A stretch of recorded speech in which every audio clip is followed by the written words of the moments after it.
Hello, hello, hello, good people. Good morning, good afternoon, good evening, wherever you are from. Welcome to my YouTube channel. My name is Audrey Oduor, and if you are a new subscriber, kindly hit that subscribe button below. So today, I'll be talking about celebrating small wins. The aspect of you striving to achieve something, you set goals, you set objectives, and at the end of the day, you are able to achieve this. I think that was last month.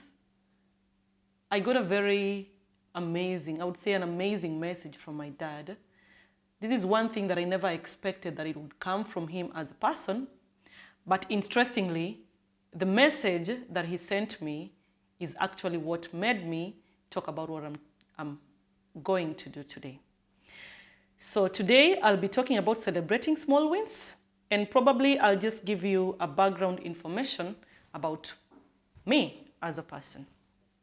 So I was born in Busia County. Busia is in western part of Kenya. And growing up as a child, I was born to a parent who by then was a deputy principal. By the time I could be able to understand different things, my dad was already working as a deputy principal. My mom by then was working at a health center. And so I would say I had the chance to enjoy the luxuries of life, though not as much as other people would, but my parents strived to ensure that the 8 of us, actually we are 8, the 8 of us had basic education, had a roof over our head, never lacked food, we had proper clothing. So first things first, when I was of proper age, I would say, like I would be able to identify different things. From 1995 until 1997, my dad was working at St. Paul's Amkura High School. In 1995, I was in year 1 and I was 5 years old, if I still remember. So I'm going to share this photo over here. It's actually of St. Paul's Amkura currently. I do not have an older pic that was taken maybe in 1997, but maybe I'll try and find that in my archives. So this is how Amkura Boys looks like. Now, one thing that I need to make clear is when a person is working as a civil servant, maybe as a teacher or a nurse or an engineer, but working for the government, they basically have advantages of getting house, I would say, not house allowance per se, but you're given accommodation is provided by the school, and then you just have to pay some amount of money towards it. So basically, this has been my life for part of my, I would say, childhood up to teenagehood. Now, in 1997, we were staying at Amkura, and we were living in a 3-bedroom house. And then my dad was posted to Sigalame Boys. Sigalame is a town that I hold dearly to my heart because it kind of shaped the person that I am today, but I will come back to that some other day. So Dad moved to Sigalame as a deputy principal in 1998, and my mom by then was posted to Nangina Hospital. So in 1998 until 2005, my dad was living in Sigalame. But there were so many changes in between. For instance, in 1999, my mom was posted to Kakamega Hospital. And by then we had to move from Sigalame, but my dad had to stay at work. So we moved to Kakamega General Hospital. That is in 1999. And luckily enough, again, my mom was given an accommodation for nurses. So at least we were able to have a roof over our head. So rent wasn't that much of a struggle. So when we moved to Kakamega, now the shocking bit is we only stayed in Kakamega for 1 year. And I would say Kakamega was more of a fun place to live. Why am I saying this? Because we had everything that we wanted. My mother would ensure that we never lacked anything at that particular time. Now, 2000, strangely again, we moved back to Sigalame, where my dad is staying. So when we moved back to Sigalame, my mom was posted to Siopot. Siopot is like, I think about an hour drive approximately an hour. And by this time, I was studying at Mudiawori Primary School with my younger brothers as well. So in 2000, something bad happened. That was the time there was a massive retrenchment of people in the medical field, I think even education. I'm not sure about other sectors, but my mom was one of the people who suffered this aspect of being retrenched. So you can imagine, by then I was just 10 years old, Brian was 8, and Elvis was 6. We were actually having an interval of 2 years. No, Elvis was 5. Now, 2000 was a most challenging year for us.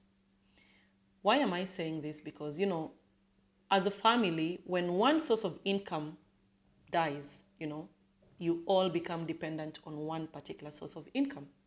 Now, what you need to remember, we are 8.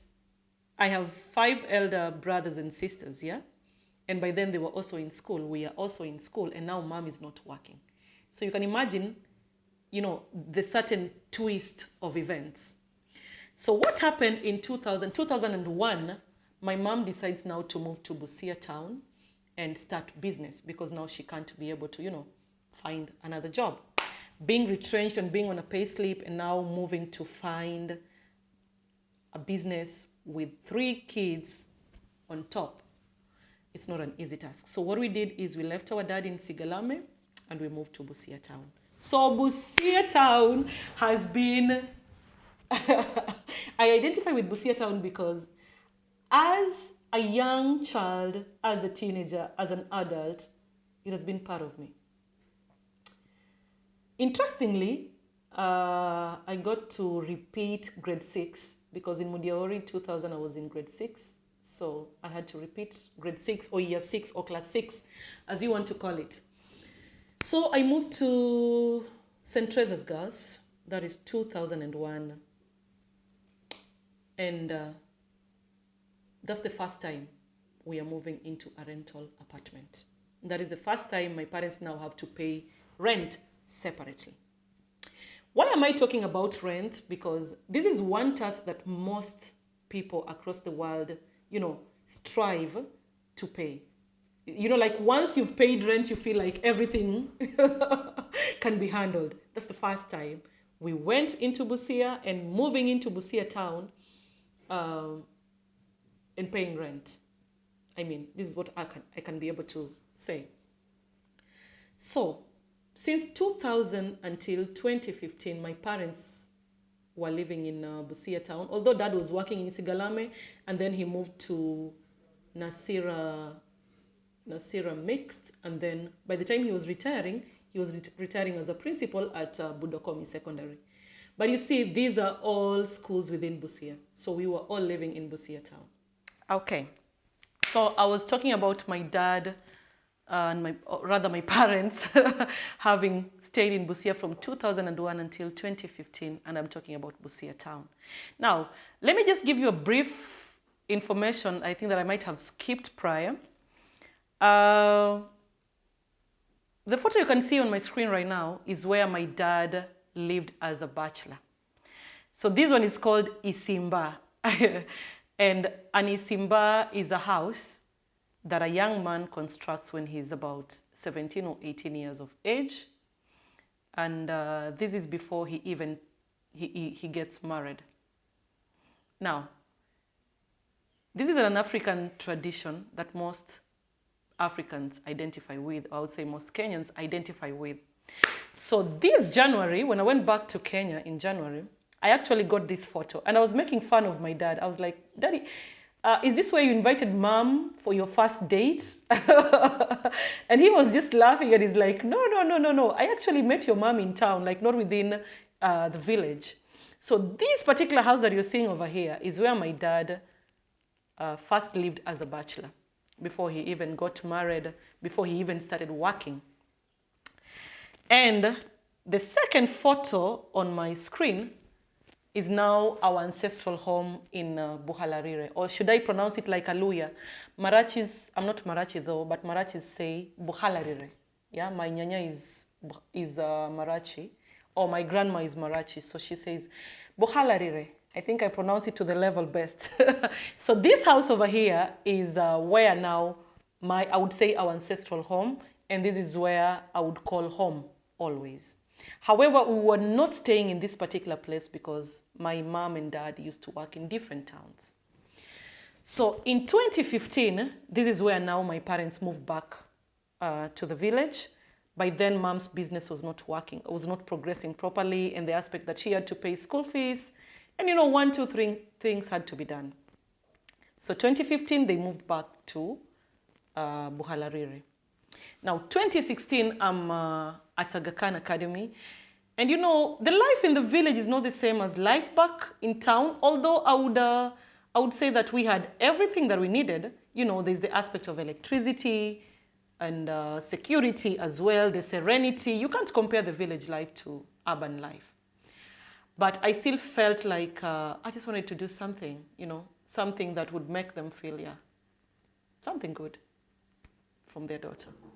So 2016, August, when I moved to Bahrain, the first thing I told myself is, I must make my mom proud. I talk so much about my mom. Maybe one day I'll be able to explain why I talk so much about her. And when I got to Bahrain, now this is the most interesting thing.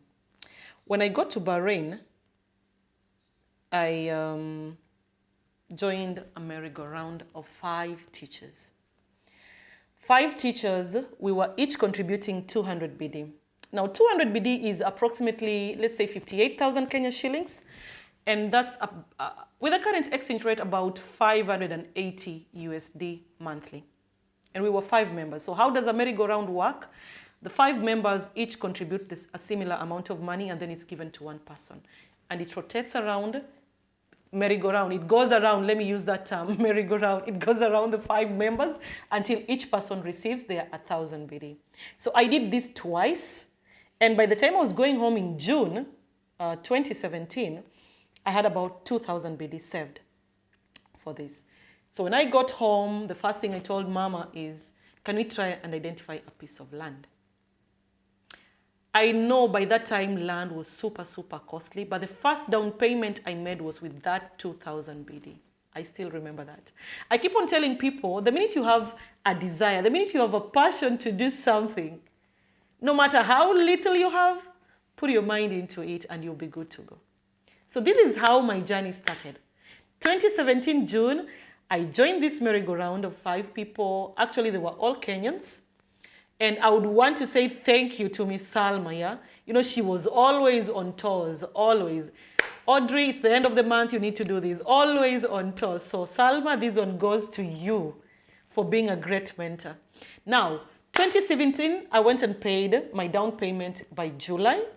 Then went and got an agreement in a law firm with the guy who sold me the piece of land. I got about 2.5 plots, but I just paid 2,000 BD, I would say. That's about 580,000 Kenya shillings. That's the first down payment I gave. Then by 2018 April, I completed the second amount of money. In total, I paid around 750,000 Kenya shillings for 2 plots. And then with all the transfers and what have you. And by 2018, I was an owner of a piece of land, I would say. Now, the tricky part is, I would say, the disagreements I had with my parents. At first, I wanted rental apartments. So what I did is, I contacted my friend Lillian. I am this kind of person who likes to boost, promote friends. So I contacted Lillian. Lillian was my high school classmate at Nangina Girls, and the husband is these guys who design houses. What are they called? Give me a name. So Evans draws me a design for apartments, for rental apartments, about 10 houses. But my mama wants a house. So we got into conflict, 1, 2, 3. I came up with my plan for the house, for the rental apartments. Because in my mind, I was like, they're going to retire in a couple of years, and probably they need somewhere to get a source of income, like it should be a source of income. But to them, they were like, no, we need something that we can just rest and what have you. So Mama comes up with her own house plan. I come up with my own rental apartments plan, and we clash. But at the end of it all, apart from that, we came to an agreement. And 2018, when I went back home, no, June 2018, let me be specific. After the transfers and everything, now we started planning. And when I got my piece of land, got the documents, fenced everywhere, that's the time now I had to get, like you get a store where you can be able to put materials for construction. You can't just start construction without knowing where you're going to put your materials in. And let me tell you guys, 2018, 2019, 2020, I have been broke. I've been super broke. So one thing that I did is once I got the materials, the store for materials, and then I had to drill water. Now, nobody tells you all these things. You only realize them once you're doing, when you're on the ground, that's when you know, oh yeah, this has to be done, this has to be done. Before you even think of foundation, I had to get the store for the materials. I had to drill water. And then there's that thing called laying a foundation. A 4-bedroom house, laying a foundation, oh my goodness. Guys, I normally say I died and resurrected and then died again and then resurrected, but here I am. So getting the foundation, after the foundation, we now had to do the walls. And yes, it isn't that costly, I would say, for walls, no, but foundation, yes. And then now getting the sketch for roofing. You had to get, timber has to be put on the roof before you fix if you're using iron sheets, if you're using tiles, whatever kind of tiles you're using for your roofing, you have to first of all get the normal sketch. So getting that normal sketch, I decided to contact a friend, and he gave me a very nice quotation for roofing, and I got adhesive tiles. They're actually called, I think, something membranes, if I'm not wrong, concrete clay tiles. So that is what I used.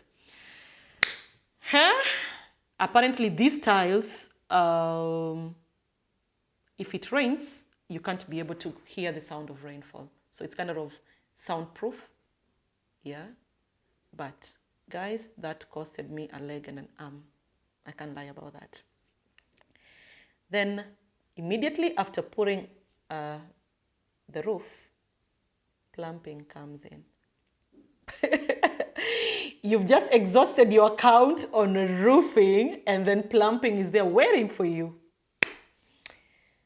And plumbing, I think Dad is the one who oversaw that. I was not part of that. I just contributed the money because I literally didn't understand what has to be done. After plumbing, and then I think they had to get the what are these called? Sinks for washing hands, the bathroom, outlets, and whatever they are. Any aspect of plumbing. I'm not so good with the description, but basically that. So by end of 2018 and part of 2019, this is how the house looked like. And as you can see on this end, like it looks like a normal house, but it's not yet complete. If you see this particular picture over here, you can see the way the roof looks like, neatly done. And then the walls, and then you can see the grills, all these things. I can't even remember. When all these windows were being fixed, I kept arguing with them. Why do we have to do this? Why do we have to do this? And yeah, there you have it. So this is how this house looked like by end of 2018 and part of 2019. And then 2019, I wasn't able to go home, but this is the back side. Mama sent me a photo of how the house looked from, this is the back view. And I really fell in love with this back view. You can be able to see this over here. Now, the last aspect of a house, finishing. There's something called tiles. I still have an issue with the tiles that I have in my house, but yeah, it is super, super, super cool. So you have tiles. After tiles, I have fittings and furnishing. Yeah, fittings, you're looking at things to do with wardrobes, you're looking at cupboards, you're looking at maybe TV stands, you're looking at dressing mirrors, you're looking at the ceiling. After that, there's also the aspect of painting. Man, I think I should be able to just breathe as a person. So, as you can see, this is how the house looked before I put the ceiling. So by the time I was going home in January 2020, this is how the house looked without ceiling, yeah. But at least I'd done the painting for the basic parts of the house. The painting inside and the painting outside. So this is how it looked like. Now, by January, as you can see, this is how now home looks like. Everything is intact. And when I saw this house, you know, I just sat down and cried. I just hugged my mom and I hugged my dad. And I was like, yeah. Girl, you did it. You know, I was like, hey, let me clap for myself. So guys, have a look. This is how the front view of the house looks like. Yeah, you can be able to see this. And then this is the side view. I think this is my favorite part of the house. I normally tell my mom this particular angle, you know, when I took this photo, this particular angle is my best. Now, this is the back side, and I'm hoping to put rose flowers in this particular place. I'm a person who loves nature, so you can be able to see trees over here, and I want to put at least rose flowers. So if you are someone who supplies seedlings, you can contact me. I can be able to give you a deal, and we can strike this business. Now, guys, I do not have a photo of the interior of the house, but probably when I go back home during summer in July, I'll be able to share with you how the interior looks like, and you know, the aspect of the fittings that were done. I particularly chose specific designs for the bedroom, for the sitting room, for the dining, for the kitchen, bathroom, and every other aspect of the house. So I'm inviting you over. Please come, let's do goat eating in July as we usher in this house. But one thing that actually made me do this is the aspect, I was like, you know, my parents strive to see us excel. Like, the 8 of us have gone through tertiary education, I would say college and university. My dad and my mom ensured we all went through this. And one thing I normally say as a person, a parent is yours alone. You know, you might be 6 or 7 or 8, but at the end of it all, you have to, when you do something for your parents, remember, they're just your parents alone. Don't rely so much on other people. I'm not saying it's bad to rely on them, but if you're in a position to do so, then go ahead and do it. But before I leave, or before I end this session, I would love to leave you with this particular quote. And it says, believe something, and the universe is on its way to being changed. Because you've changed by believing.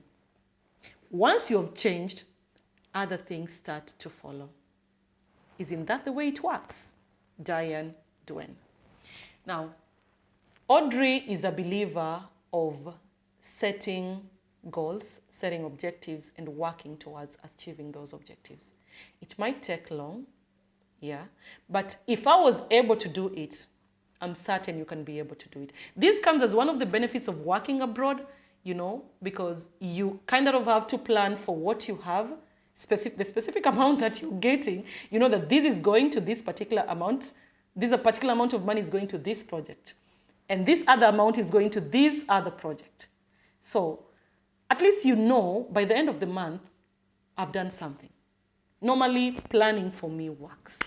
And here we are, 2021, and I'm a proud daughter of my parents. Actually, on 25th of March is when my parents moved to this house, and Daddy sent me this particular message that I just felt, you know, like, wow. Audrey, finally, you're no longer paying rent. Because I was paying rent when Dad retired in 2020 June.